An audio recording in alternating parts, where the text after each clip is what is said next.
ये कहानी महाराष्ट्र के एक छोटे से गांव तुम्बाड़ की है। कहते हैं तुम्बाड़ देवी देवताओं द्वारा श्रापित है, क्योंकि इस गांव के लोगों ने बहुत साल पहले एक मंदिर की रचना की जिसमें हस्तर को पूजा जाता था। हस्तर पूर्ति की देवी की पहली संतान थी। पूर्ति की देवी यानी अनगिनत अनाज और सोने का प्रतीक और 16,000 देवी देवताओं को जन्म देने वाली जननी।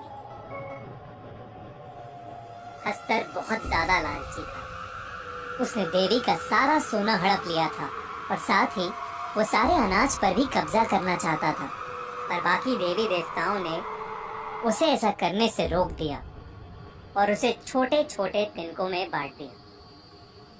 पूर्ति की देवी अपनी पहली संतान को बेहद प्रेम करती थी और हस्तर का नाश होने से पहले उन्होंने उसे बचा लिया, लेकिन एक शर्त पर, कोई उसे कभी नहीं पूजेगा और उसे भुला दिया जाएगा। पर तुम्बाड़ गांव के पूर्वजों ने जब से उसका मंदिर बनाया, तब से देवी देवताओं का क्रोध तुम्बाड़ पर बारिश बनकर बरसता है। लेकिन कहते हैं हस्तर ने प्रसन्न होकर अपना जितना सोना था सब उस मंदिर को अर्पित कर दिया, लेकिन वो मंदिर के अंदर कहाँ छुपा है ये किसी को नहीं मालूम।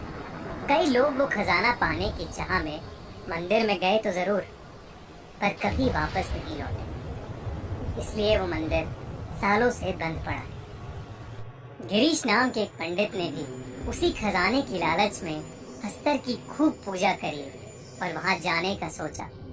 उस दिन हमेशा की तरह बाहर जोरदार बारिश हो रही थी।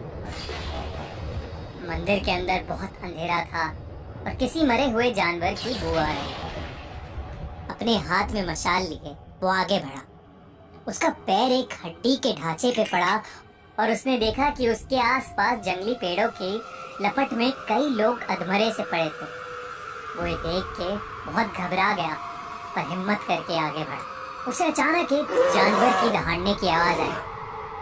उसने छिप के देखा तो आधे इंसान आधे भेड़िए जैसा जानवर किसी इंसान की चमड़ी को चबा रहा था। गिरीश ये सब देख ही रहा था कि उसके बगल से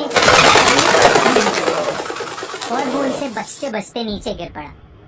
उस जानवर ने गिरीश को देख लिया और उस पर एक जोर का वार किया। तो जानवर उसे मुंह से घसीटता हुआ हस्तर की मूर्ति के नीचे ले गया और उसे नीचे छोड़ के वहां से चला गया। गिरीश ने जब उठ के देखा तो वो दंग रह गया। वहां हस्तर की मूर्ति के ठीक नीचे सोने की अनगिनत मुद्राएं रखी हुई थी।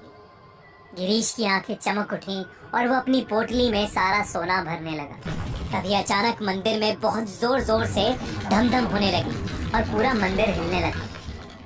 जब गिरीश ने नजर उठा के देखा तो हर तरफ से भूतों की फौज हाथ में मशाल लिए उसकी तरफ आगे बढ़ रही थी। ऐसा डरावना दृश्य देख के उसके पसीने छूट गए और वो पोटली वहीं छोड़कर बहुत जोर से दरवाजे की तरफ भागा और किसी तरह वो आग में लिपटा हुआ मंदिर के बाहर पहुंचा। बारिश तेज थी जिसकी बदौलत आग तो बुझ गई और उसका सारा शरीर जल चुका था। सभी गांव वालों ने उसका बहिष्कार कर दिया और उसके बीवी बच्चे उसे छोड़ के चले गए। उस दिन के बाद गिरीश सबको पागलों की तरह बोलता रहा, अंदर मत जाना, अंदर मत जाना। और उसने अपना सारा जीवन उसी मंदिर के बाहर भीख मांग मांग के निकाल दिया।